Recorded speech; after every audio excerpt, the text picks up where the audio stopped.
I really hate buying fish, but this is some steelhead, 2 pieces, about 1.5 pounds. I'm putting it in the grill with some apple chips. Later on, we'll take it out and make some salmon dip and have a few pieces to eat. It's on my grill mat. Fire's over there. Get the heat deflector. Put the meat on the opposite side of the heat. Gonna put the lid on it and see what happens. Open the vents up 100%. Try to keep the heat down.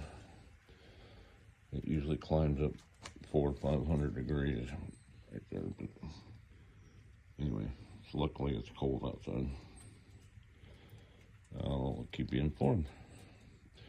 Come back for the next video. Maybe I'll show it to you. I'll wait and finish it off later.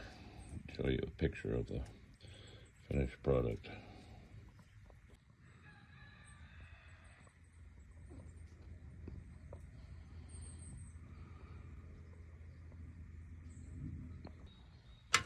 All right, let's see what they look like. Whoa, nice. All right, left the skin behind just as planned. And there it is. Ooh, beautiful. Check out my other videos.